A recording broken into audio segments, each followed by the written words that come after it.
And this is an example. NASA gets $25 billion a year. And I think what's interesting, first of all, I want to know where all that's going. Yeah. But secondly, I'm grateful that they farmed this out because this did allow innovation to happen. We have Tesla dealerships where cars are being set on fire in an effort to hurt Elon Musk. And I'm like, they have insurance. Yeah, that's the bigger issue. And whoever the president is, I think as a country, we need to come together and say we can never go back to that place again where we don't actually know who's running the country. You're just taking money away from the public schools, traditional public schools. Right. And you're taking it away from students who need it, and it's going to hurt their educational opportunities. How do you respond to that? So the Himalayan Birkin bag is probably the holy grail of all bags. He paid $110,000, and this was probably about 7 or 8 years ago. And that bag right there that you're looking at sold for $245,000.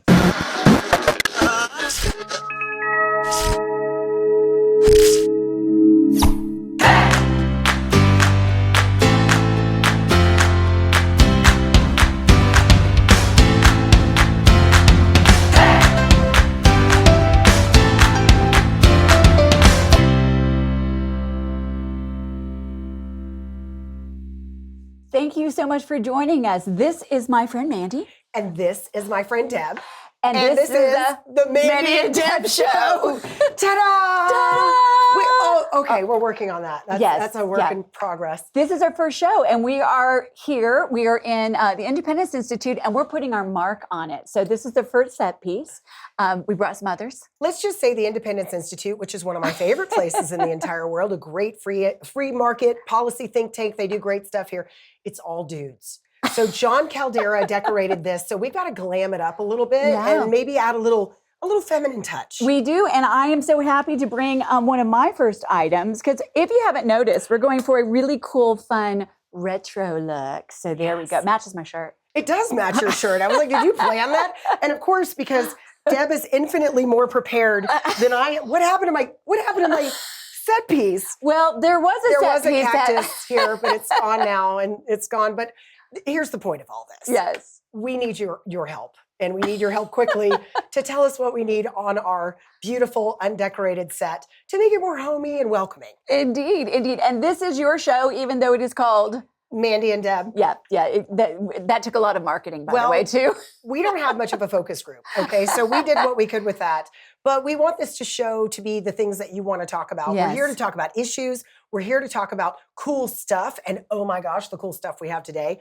But more importantly, we want to help you guys either learn or understand or hear from experts that are going to help bring some issues to light in a way that I hope is inspiring to you to want to learn more and take action sometimes. So we want to hear from you. Go to our Facebook page at Mandy and Deb. Tell us what you would like to see on this set. We do take that input on things as well as others.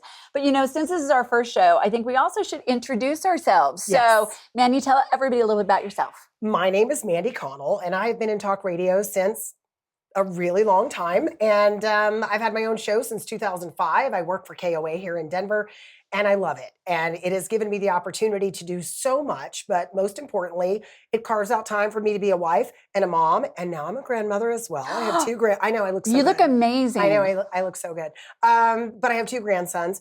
And I love living in Colorado, but since I've been here, you're a native, we'll get to that in a moment, so much has changed and not necessarily for the positive. And so it's hopefully that I hope anyway, that I'm going to use my experience, which includes not just talk radio, but being a flight attendant, traveling the world. We've done pageants. We've done. Wait, pause. Elbow, wrist. As you're going to find out watching this show, Deborah and I are like sisters from another mister. And when I say sisters, I mean twins, but not twins at all. Because as we've gotten to know each other, we have found so many areas of commonality. Yes. It's crazy. But I did find out where all my height went to, because you took that when we were twins. Yeah, I did. But Deborah, why don't you introduce yourself? You got it. Well, I'm almost a native, not technically, because I came here when I was 4 years old, grew up on Lowry Air Force Base. And the thing that I want to bring out is, why am I here? Why have I been doing the things I've been doing? I went from Lowry Air Force Base, which was just like the lap of liberty. My dad was a retired lieutenant colonel.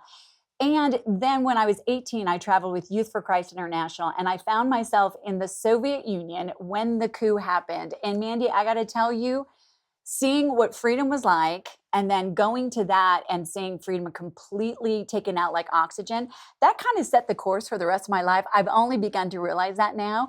So when I talk about all the crazy circuitous things I've done, I do have to say I'm from here. I had temporary insanity. I did go to be an actress in Hollywood. I am a recovered actress, my left brain and my right mind. But that's where I met my amazing husband, who was a producer at Walt Disney Studios. We have our own company. And even that, I began to do radio. We began to do film projects that we thought would highlight what makes America exceptional, how it's different than the rest of the world. If you've seen it, I went to East Germany as well, Behind the Wall. So those things combined, started doing radio. So done that on and off for 12 years. And even, by the way, tried to do an alternative to The View, the last thing we pitched in Hollywood, but I didn't have Mandy. So, that this is what makes it different. And finally, that led to my running for Congress. And really, this show also was born out of that experience. I think we've gotten to a point in our country where people just can't talk to each other anymore. And there's such anger-tainment. This is going to be the happy-tainment. We might bore the crap out of you, to be perfectly honest. Like, we may bore you to death being positive and upbeat and giving you hopeful information at the end of every show. Yes, and lava lamps. Yes. So we're sorry if this isn't for you, but what we really want to do is bring our perspective, because we both have a lot of experience and a lot of different issues in a way that is a little bit different, not angry, but informative, in the hopes that you will walk away from this going, dang, I really learned something today. Yeah.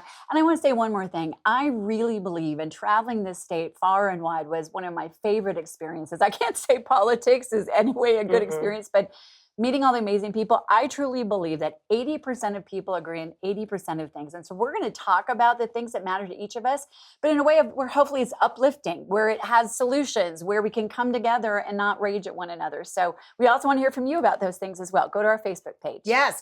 Right before the show, she says, if I forget to mention the Facebook page, just jump in. Well, I haven't even had to. She's like on it like white on rice. So what we're going to do at the beginning of each show, and we want to get your ideas too, are the things we've got to talk about from the week. Yeah. Here's one I want to kick it off with. It's both a good story and a bad story. Right. Many of you may have watched as the astronauts were brought home from the International Space Station. And I think what's interesting about this, Mandy, when I was reading more about it, is NASA stopped even transporting astronauts. And I want to talk about the bright spot, by the way, of what free market capitalism does. So they stopped doing it. They hired two competing companies, Boeing and obviously SpaceX. Elon Musk, SpaceX. And they competed. And these astronauts that were supposed to come back last June, they were supposed to be there for 8 days, were there almost a year, 9 months at least. And when Boeing couldn't, I'm not picking favorites here, but they couldn't, what happened in competition? Well, Elon Musk. We had a backup plan. Yeah, we had a backup plan. Elon Musk offered to do it earlier. He was allowed to do it now and brought him back. What's interesting to me is that we have now taken space travel, which seems so incredible. I was born on the same day that the astronauts got back from the moon. So space travel has been a part of my life. But now we have commercialized it in such a way, and they're doing it better than NASA has been able to do it. So to your point about free markets, first of all, it's such a great story that this was able to be done by a private citizen. And I know Elon Musk didn't actually fly it up there and get him, but he built a space company. Yeah, he did. He's building a spacecraft. This is one of those things when we really think about it, this is the greatest country in the world. It is, because it allows him to do that. I mean, we have innovated more things, and that's amazing. And when you look at it, I grew up on military bases, and that was phenomenal. But I do think that there are certain things government shouldn't do. I mean, I just saw the inefficiencies in some of the systems. And this is an example. NASA gets $25 billion a year. And I think what's interesting, first of all, I want to know where all that's going. But secondly, I'm grateful that they farmed this out, because this did allow innovation to happen. I mean, in many ways, and this isn't about Elon Musk, but the country that created that opportunity. That's why we had the original Teslas and the, Thomas Edisons, and then we had the oil barons, and then we had Howard Hughes, because that was allowed and freed up in our country. I love this story secondarily because I've always wanted to be an astronaut. And after finding out how miserable they look after being there for 9 months, I don't want to be an astronaut anymore. So it saved me the aggravation of that. Yeah, a little claustrophobic. Yeah. And by the way, your hair going straight up, that's kind of an interesting look. I like to wear mine like that all the time anyway. You do. So there I'll you go. vouch for that. Now, here's the secondary part of that story, because if you saw the capsule splashing down, one of the most amazing things was it was greeted with joy by a bunch of dolphins. Now, in contrast, what I would say is the same company, the same creativity that has been behind SpaceX, you now look at what's going on with Tesla. That is hardly being greeted in the same way. There's a lot of doxing and a lot of things that are happening. I think that is one of the most frustrating stories of the recent era. And I understand people being upset, and I understand people being frustrated, and I understand people being concerned, because if your team didn't win this last election, this is all incredibly disconcerting. Right. It's incredibly disconcerting for people whose team did win the last election. But that being said, to attack private property that isn't owned anymore by Elon Musk. It's not owned, these are private citizens' cars who are being defaced, set on fire. We have Tesla dealerships where cars are being set on fire in an effort to hurt Elon Musk. And I'm like, they have insurance. Yeah, it's a performative fit that is destructive and unnecessary, and there's probably better ways to get your point across. Well, and I think it shows how everything has been politicized. Yeah. You can't even separate out, someone that is working for a current administration. And honestly, I wish we could all come together for the fact that if you're wherever you are on the political spectrum, cutting down the size of government and exposing waste is not a bad thing. That's actually a good thing, but it's been so politicized. So on top of the Tesla dealerships, they're experiencing, arson, threats, bullets, etc. But the latest thing that happened that takes it to an even crazier level is there's actually a website now called DogeQuest, which just doxed, according to reports anyway, every single Tesla owner in the country, giving their phone number, their address, and basically their little icon that they use on this website is a Molotov cocktail. And they say they will take your personal information off the minute that you give proof that you sold your Tesla. Of course, they'll go after the person you sold it to next. Well, here's the thing. This is exactly why we're doing this show.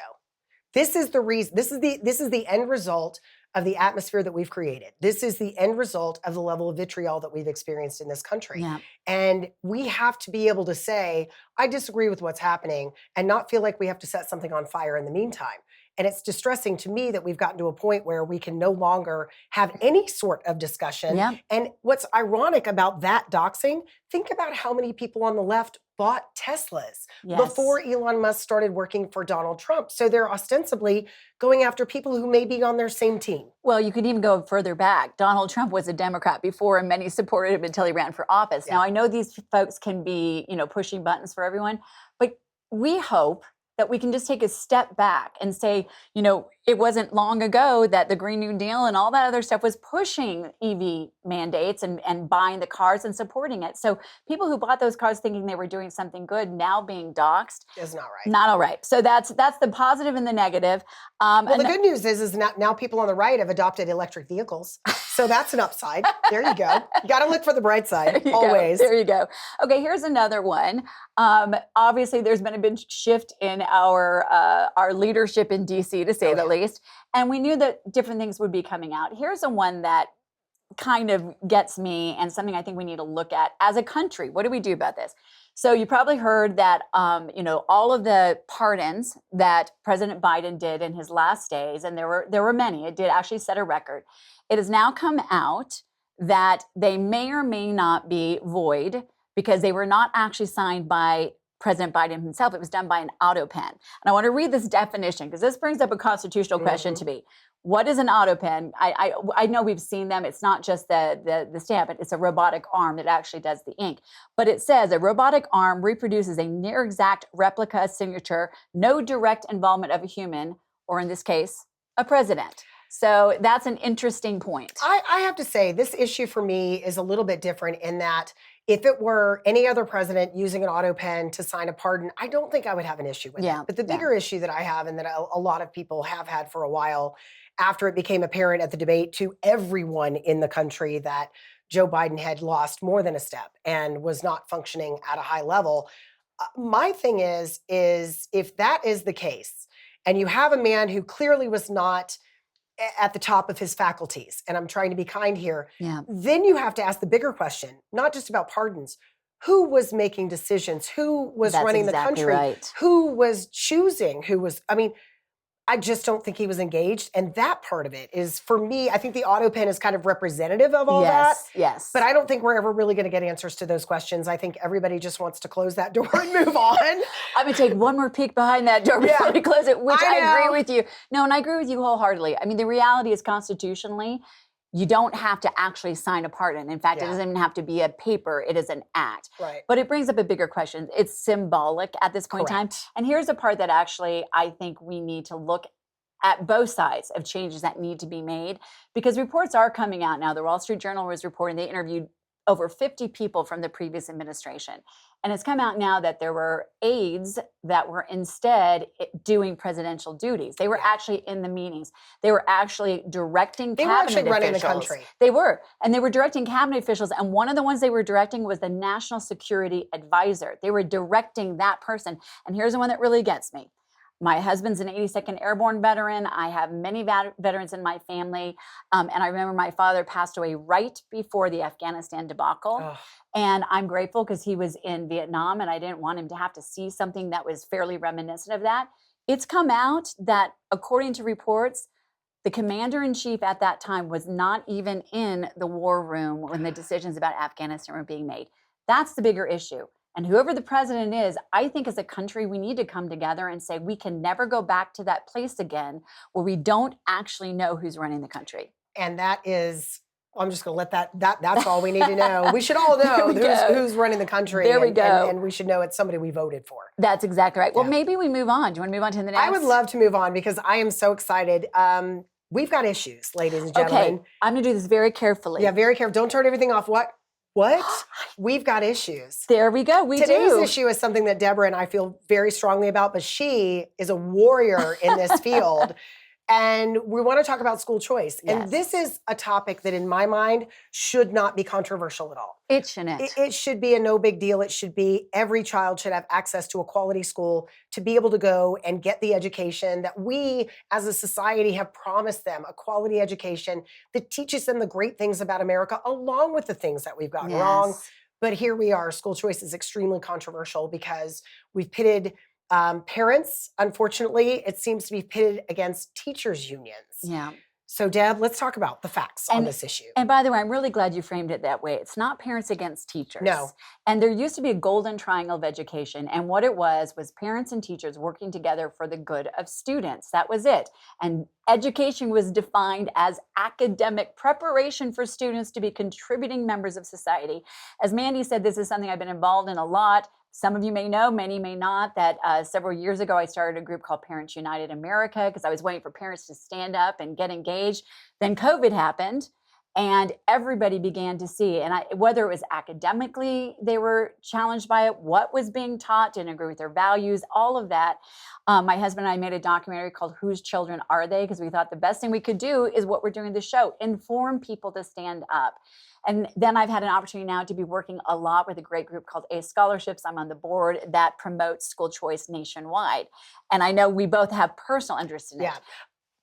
Very quickly, I just want to add to that just a little bit. And for me, this issue is about not just children now, but it's about who's going to be running the country. It's about what we're teaching them. It's about allowing parents to be able to say, I would like my child to have a classical education. I would like my kid to be able to have a Socratic conversation. Yes.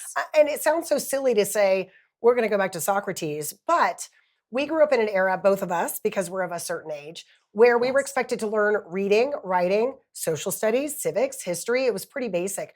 We have polluted the waters in our schools so much that sometimes parents just want out of the pollution and they want to make a different choice. Well, and the very reason for education is to prepare students, not what to think, but how to think. And there are statistics, I don't know the most recent, but even in Colorado, where we are right now, it's approximately less than 40% of students can read at grade level and less than 30% can do math at grade level. Now you go into other areas and it's even worse in some of the failing schools. So that is what's important. Now let's talk about some of the myths, because there's a lot of myths. There's a lot of myths. Yes. And we're going to do it by posing questions. Here's the question. is school choice good for schools? That's a lot of what people say. Oh, it's going to take money Let me from play the devil's public advocate. schools. The You devil's do advocate that. position is you're just taking money away from the public schools, traditional public schools, Right. and you're taking it away from students who need it, and it's going to hurt their educational opportunities. How do you respond to that? I am so glad you asked, Mandy Connell. Thank you so much for that. Well, the reality is the facts don't show that. So we know in every other area in our culture, competition is good. We just talked about it with the Space Force and SpaceX and rescuing the astronauts. The same thing has been proven in schools. The thing is, it's been going on in many states now. There's over 23, 24 states that have school choice legislation. So we can see what actually happens. And there are studies, there's actually 26 out of 29 studies show that where there is school choice, where there are alternatives, that actually grade levels and graduation rates go up, not just for private school students, but for public school students as well. And the reason why is this: competition. Right. When I grew up in Florida, and when I grew up, the educational system was not great. And I have to give a lot of credit to Jeb Bush. He was the governor of Florida when he pushed through a school choice bill, which was widely panned. Everyone said it was going to be a disaster. And now Florida has an incredibly vibrant school choice situation. And my family benefited from it. We have my two older sons. One of them is academically minded and one of them is not. Now, the one that's not is very mechanically minded. So if we had not been able to open enroll him at a different school than his brother went to, I'm not sure he would have graduated. I'm going to be perfectly honest. I think he may have said the same thing, but because he had an auto mechanics program that he loved, he was like, I'm staying and I'm going to finish school. And I think about that all the time because I think about kids like my younger son who go to the same school as their older sibling and just fail spectacularly because that school is not suited to that kid. 100%. We have a similar situation in our family. We've got two kids. Anyone who has more than one child knows how different children are. And that's the problem with the monopoly. And right now, government-run schools are 90% of K through 12 education. What that doesn't allow when it's a one-size-fits-all is individuality. We have two students, two kids, and our son went to a traditional public high school. He plays football. He loved it. To drag him out of that environment would have been torture. We found out, by the way, a lot of girls hide this. We did not find out until our daughter was 15 years old that she was autistic. And she went from being a straight A student, flourishing, all of that, then went to a public high school. And her freshman year, started having panic attacks, couldn't get to school, had insomnia. And it wasn't until we did testing, we found out that she had been a high functioning, well coping person on the spectrum. If we did not have school choice, I do not know today where she would be. And we were able to put her into an alternative education. It wasn't a private school. It was a concurrent enrollment. She took all of her classes in high school then from that point on at a community college. She graduated with a 4.6 GPA. 2 years of college under her belt. Well, I'm just talking about what can happen with school choice. Okay, whatever, Deborah. Hey, that's not me. That's our daughter. But she has her own business, and she's actually running a business now that helps other people with autism. But without school choice, she would have been one of those statistics. So it's very personal. So it leads to another question. Is school choice good for students? I'm going to take this one just for a second because go for it. One of the things that I had a misconception about when I started working with the charter school movement in Louisville, Kentucky, when I lived there, because the public schools, especially in Louisville, are not good. And they're not good because the school district spends a lot of money busing kids across the county to other failing schools instead of really aggressively going after the underlying issues. And when I got into the charter school movement, I was concerned because I'd been told, well, it's only for white kids in affluent neighborhoods and their parents all volunteer and that's why it works. What I found out is that the largest group of people agitating for school choice that I met were African-American mothers, single moms, lived in rough neighborhoods, and they just wanted their children to have the opportunity to succeed and go to college and have a good life. And that's what they were fighting for. Yes, so indeed. they know. Yeah, they do. Know. And that's one of the myths too. Most people say that school choice only benefits the wealthy. It's exactly the opposite. It most benefits those who are in failing schools, inner city schools. I have a story to share that highlights that exactly. Through the work I've done with ACE scholarships, there is a mom, single African-American mother living in an inner city area. She had 2 kids. And the reason why I say had was her son was the oldest. He was a straight A student because when he was younger, she was able to put him in a private Christian school. She couldn't afford it. after that point in time. By the time he was 12, he was straight A's. By the time he was 14, he was in a public school. He was starting to do drugs. He was dead from an overdose by the time he was a junior in high school. Oh. And listen, there are a lot of good public schools, but this was a failing, dangerous public school. Now, she has a daughter named Miracle. That is a perfect name. Because she was able to get a scholarship, she was able to put Miracle, same neighborhood, but into a private school where she was safe, where she prospered. Miracle is now on her way to graduate with honors and be a doctor. Oh, The that's point of the fantastic. story is this: same household, same neighborhood, same mother, same background, same economic situation. And the only difference in those two children's lives was school choice.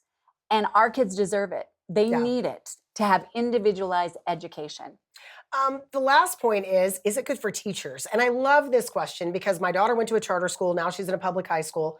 And she has had teachers at both schools that are amazing. Yes. Amazing. So this isn't about running down public school teachers, but what benefit do teachers get out of school choice? It's a great question because that is a big one, because everybody loves their local teacher, their kid's teacher. And I got to tell you, people I know in the school choice movement, we are pro teacher. In fact, we Yes. want to get back to where teachers are able to teach, not be counselors, not be therapists, not get into, social justice issues or whatever else, just teach.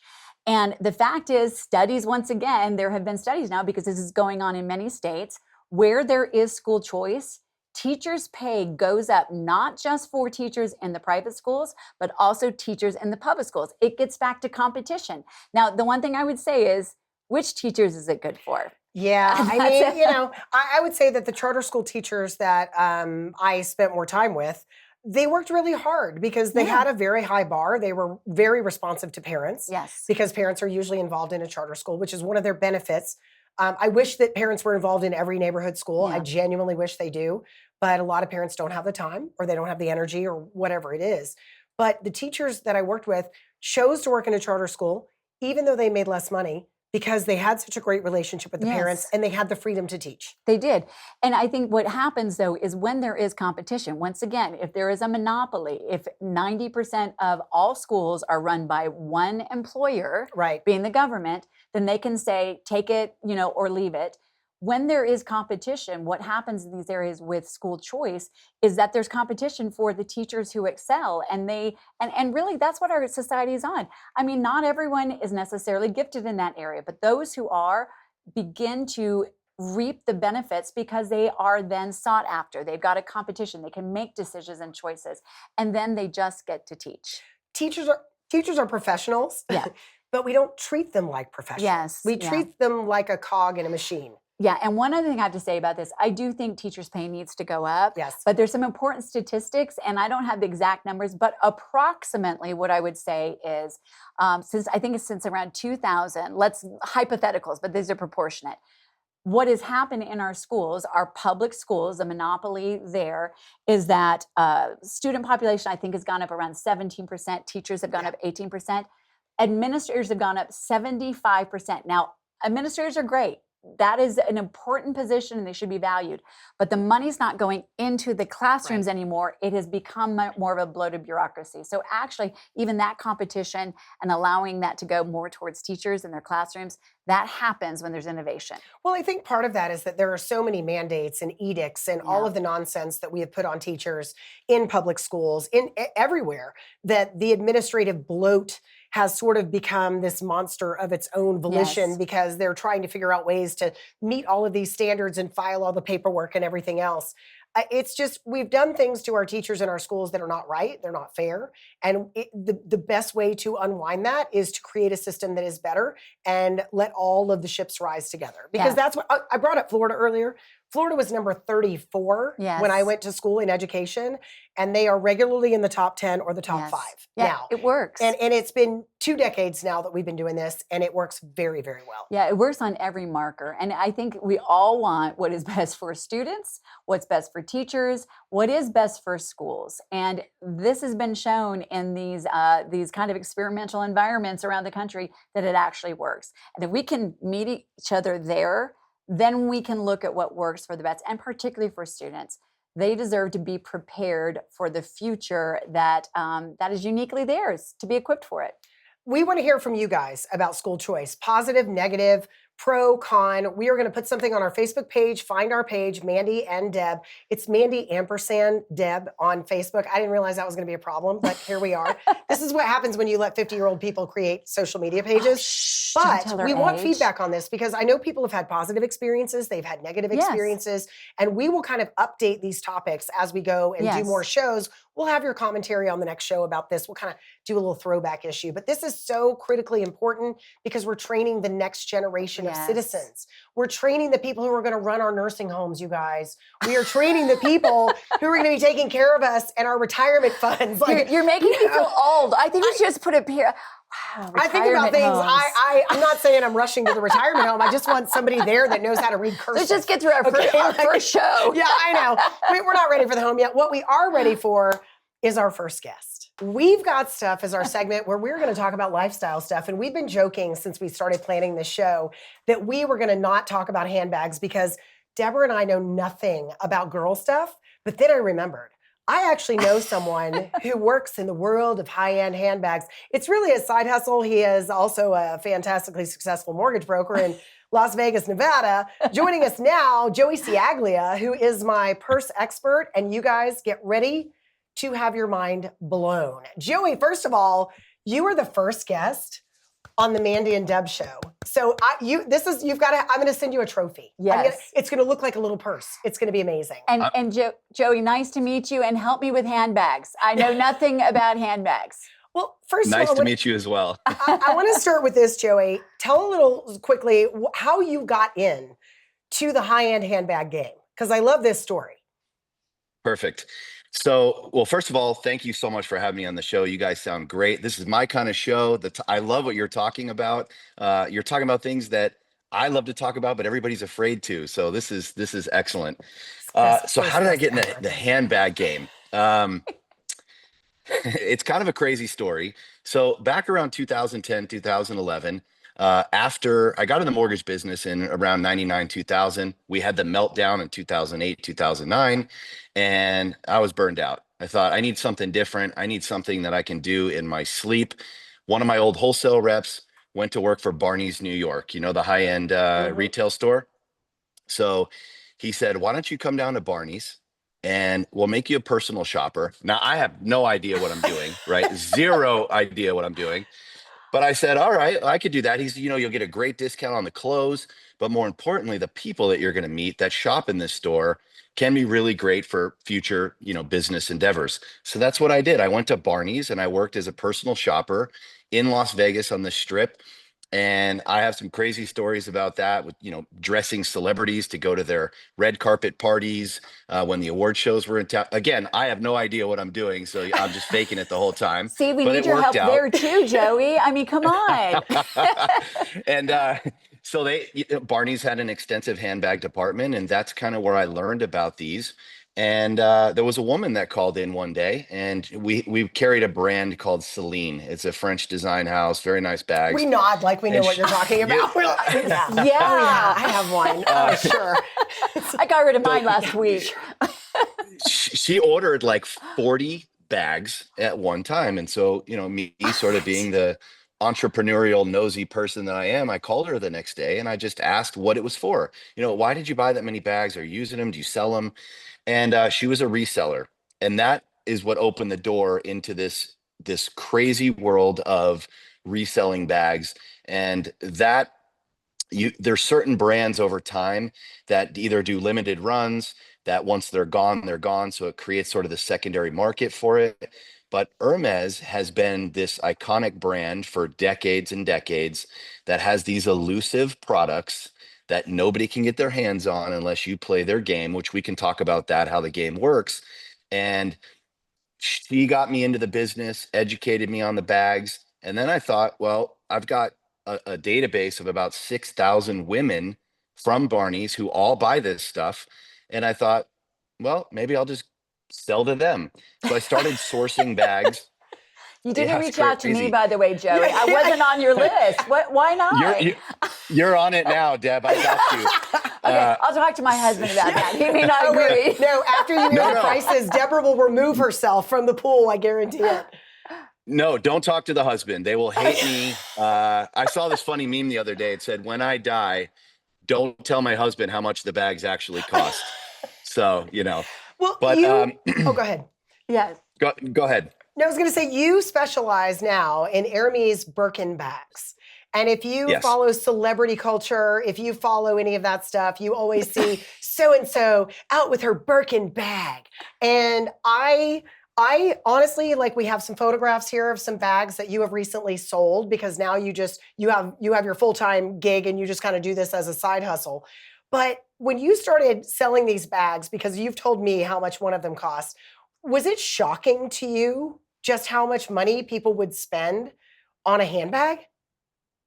That's a great question. It was shocking to me, but what I realized was it's easier for me to sell a bag for 150,000 than it is for me to sell a bag that's 23,000. I'm so sorry. I was about to take a sip of water, Joey, and I was going to choke. Yeah. I'm thinking of all the things I could buy for $150,000. Yeah, that's not the expensive one, Deborah. Yeah, that's middle of the road. Oh my gosh, that's middle back. It really, that's the truth. The folks that are buying at that level, really money is not much of an object for them versus, the normal gal that is just wanting to get her first bag, start her collection.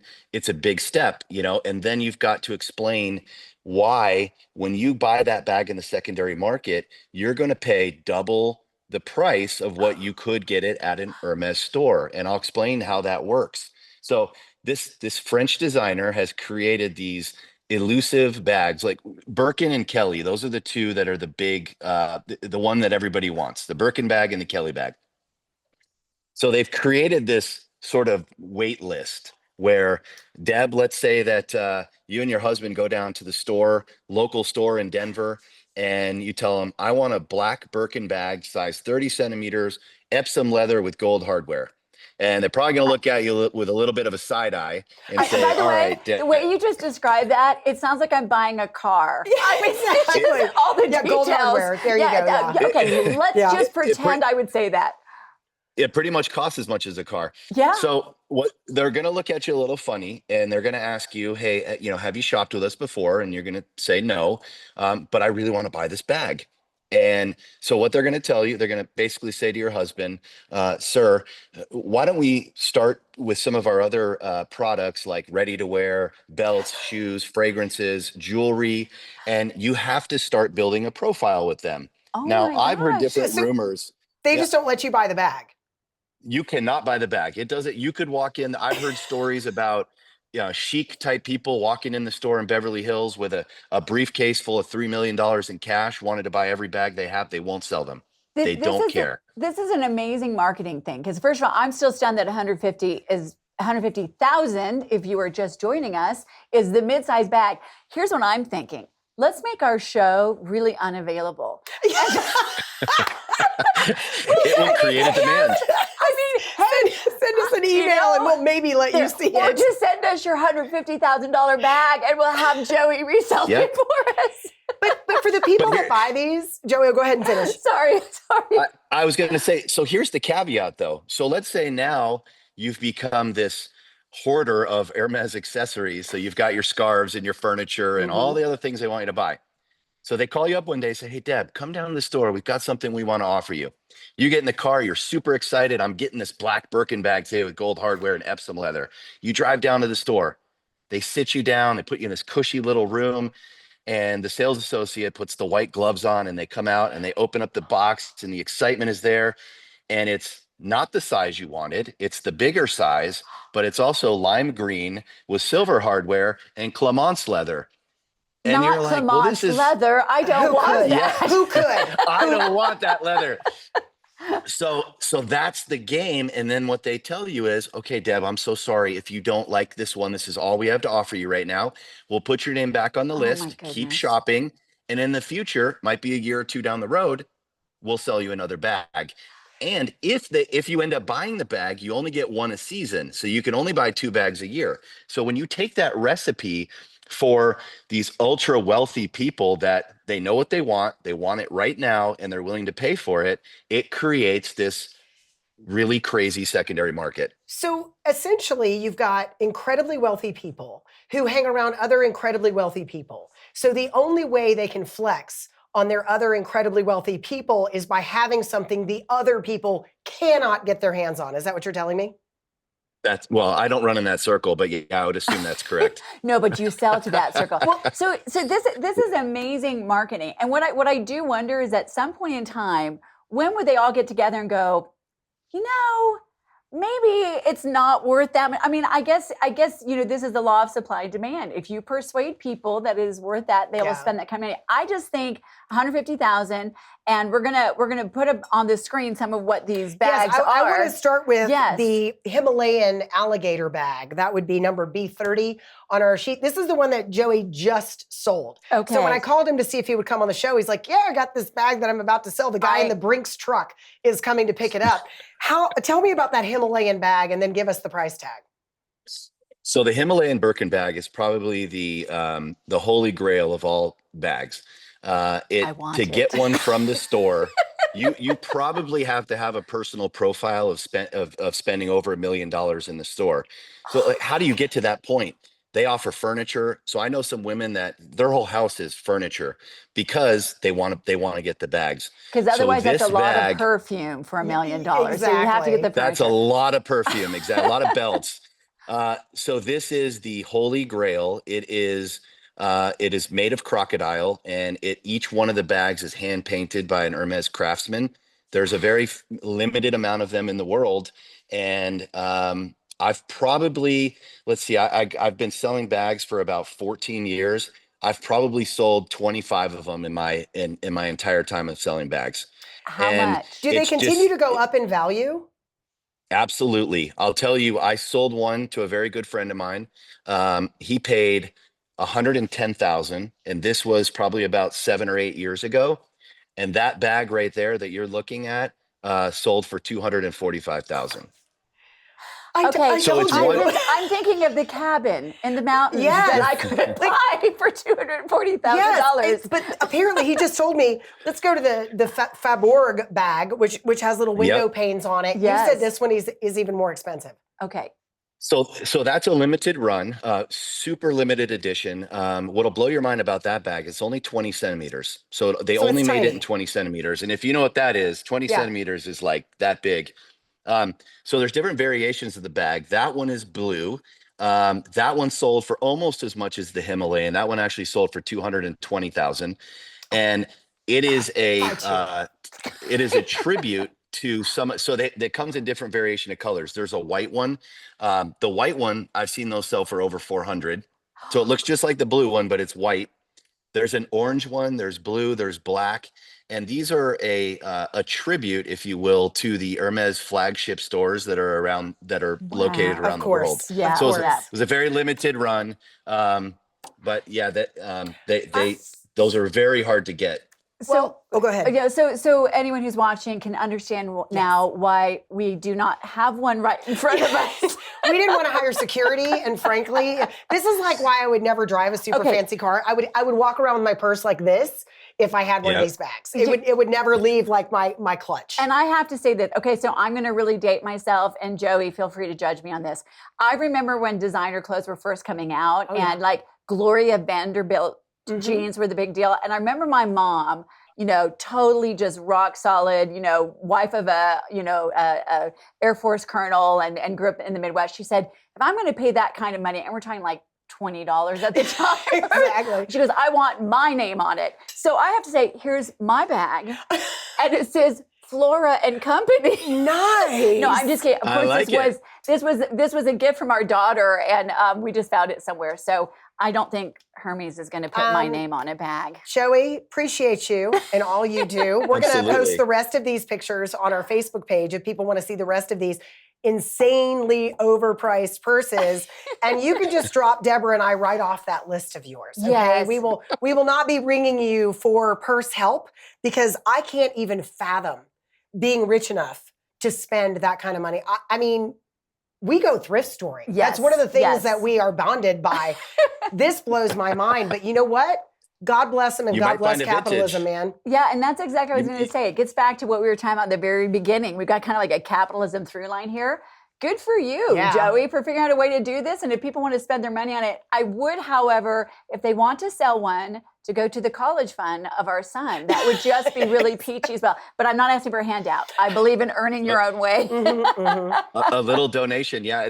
It just sort of evolved into, I mean, obviously I live in Las Vegas, so I have a lot of contacts up and down the strip. So there's San Manuel Casino in California. If you go to LA, you see billboards all over town where they give away Birkin bags in their drawings. I sell them all those bags. And then in Las Vegas, like a casino host will call me and say, I've got Mr. So-and-so coming here. His wife is dying to have this bag, and he'll give me a week or two heads up, and we'll have that bag in the room. By the time they get there, it's a win-win. The wife's happy. The husband can go gamble, and he's happy. So it's a win-win for everybody around. Joey Ciaglia, I appreciate you. I'm so glad you were our first guest because you Yes. taught us things that we will never forget. There you go. We now have an Absolutely. entire range of handbags we will never own. And I'm happy to know. 'Cause Thank you, man. And I'm guessing we will not find those thriftings. But No. thank you, Joey, so much for joining us. We appreciate it. All right. Thanks, Joey. Absolutely. All right. Thanks for having me. Have a great Thank day. you. Take care. You too. Bye-bye. You too. Well, that was the We've Got Stuff. Now, I have to say that I still don't do handbags. I told you your mind would be blown. Yeah, Blown. blown. But here's what we're going to do. We're going to go to the good news because we do Yes. believe it's important that we talk about the good news. Because I know about you, Mandy. First of all, I got to do my little Click. thingy. Click. Because one of the reasons why we want to do this show is there is a lot of good news out there. There is a lot of things that we can celebrate. And honestly, there is just a fatigue of the rage-tainment, anger-tainment, Yeah. the always looking at the negative. And so we want to end every show with good news. And by the way, we do want you to go to our Facebook page, Yes. Mandy and Deb, and share those stories that you want to have highlighted. It could be an everyday hero. It could be a good deed you saw. It could be something really big. But we want to make sure to bring the good news as Yes. well. So A why don't you lot of- kick it off? You know, my good news story this week just completely went out of my head. So if you could start, that would be super. This is why there are two of us, Yes. because if you were not watching earlier, I had a clicker crisis. And I'm having a meltdown crisis in my brain, but that's okay. So I want to share one because being, a mom, Mhm. I think a lot about who are the people in our culture that are held up as an example. What do we celebrate? And granted, it's great to celebrate amazing skill and amazing talent and all that. But what I like to look at, and I'm so grateful that this story I'm going to share is one of the most inspiring for our son because it's about character. So you may or may not know, but I love football. Our son plays football in college. I am married to a Buckeye. So this is an Ohio State University Buckeye. Oh, we didn't share our opening Ohio story. University Bobcat. I You're not a know. Buckeye, are you? No, you're a Bobcat. Well, Yeah. our husbands are both Bobcats. Figured that out from Mhm. Ohio University, but we do like the Buckeyes. So okay. You're not in our household. Oh, We are anti-Buckeye. Mandy, the show is done before it began. I'm just saying, I'm letting you know where I sit before I let you know where I stand. There you go. Okay, that's not worth picking a fight over. But here's the thing. So there's a story that I want to share because what we've been hearing about college campuses predominantly has been things like the anti-Semitic riots that are going on, or we think about party schools, or we think about all of that. There's something amazing going on in Colorado university campuses right now that many people don't know about. And what's going on is there are actually revivals that are happening all over these schools. And I want to share one in particular. It was led by someone named Cameron Babb. He was an Ohio State University. He was recruited as a 4-star wide receiver. He was expected to go all the way to the NFL. So that's where you think, okay, this is the good news. No, his story is that then he has had 4 ACLs. And all of his college experience and career, he caught 1 pass, and it was a touchdown. It was his final year. Everybody expected the world of him. He, however, was voted twice to be the team captain because of his character. He was described by his teammates, is still described by his teammates, so he's not playing anymore, as humble and resilient. When he caught that touchdown pass, the only pass, his last one of his career, not only did his teammates on the field storm the field, everyone came off the sideline and stormed it. And they got a delay of game penalty and nobody cared. Of course. But here's the thing about it. That character that young man showed led to the fact that last August, when he was in his final year, he helped lead a revival on the campus of Ohio State University. Over 1,000 students showed up. They would be talking about all of these different things that were going on in their lives. And all of these students gathered together, and a lot of it was because of his testimony and his character, because he's a Christian. Right. He talks about how his faith got him through it, but it doesn't stop there. Ohio State University, that happened. Here's a couple other numbers. University of Arkansas, Texas A&M, over 10,000 students gathered together praying for one another. And Florida State University, one of the number one party schools. That would be where I went to school, which is why I didn't graduate. There you go. They had thousands show up as well. And I shared that because whether you are a Christian or not, that is a positive thing that is happening in our colleges, because these kids have been fed doom and gloom from day one. They went through COVID. They went through all of these different things, and they are making a huge turn towards something positive. That's something we don't hear about. Okay, so mine is almost connected to that, but not. Good. So I found out recently, and I'm using this as my good news because I want to inspire other people to do the same thing. So there is a club in London, England, where once a month, people pay £14, whatever that is in American, like $16, to go and have a fully no phone 2.5 hour experience. They walk in, they drop their phones in this little sleeve, and then they go and they do this crazy thing. They have conversations. They talk to one another. They put together puzzles. There are some that bring in embroidery and they sew together, and they just spend time together without their phones. And it's kind of the same in that we have all of these young people that have been brought up. They're going to die from climate change. They're going to die from this. Everything is going to kill them. Everything's negative. Everything's horrible. And they are finding ways to push back. And they're finding ways to create real human connection again. And I loved that story. And I told my 15-year-old, I was like, we're going to have a phone-free night at our house. And she was like, Mom, none of my friends will show up.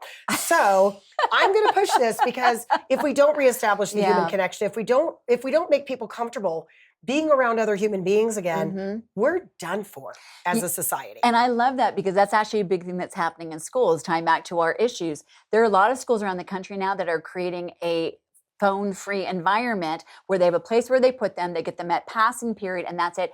And I just spoke to a teacher where they're doing this at her school, and she said the most musical thing to her ears was at lunchtime now. There's so much noise, there's so much laughter, there's so much chatter, and we can do this. We've got to get back to that point. We have to use technology, not let technology boss us. And I'm glad to see, especially younger people, pushing back against that. And it gives me a lot of hope. I see a lot of wonderful things in the next generations and positive things. Yes. And I'm excited to see what they do when they grow up a little bit more. Yes. Well, I think we have almost come to the end of our first show. Once again, we want to hear from you, whether it is things that you think we've got to talk about, whether it is an issue you want us to talk about, whether it is stuff you want us to talk about, probably not $250,000 handbags. No more handbag conversations. This is it. This is the it. This is the one handbag conversation. It is over now. There you go. Yes. Whether it's good news. We want to hear from you at Mandy and Deb. Yes. On Facebook, and also obviously everything with Independence Institute Television, where we are so happy to be doing our first show. Thank you to John Caldera for letting us do our thing, and Damon, our guy behind the scenes, who has put up with us very, very much a lot in the last few weeks. And we'll be back in a couple weeks, you guys. I hope you enjoyed the first show. Yeah, thank you so much. Thanks for joining us.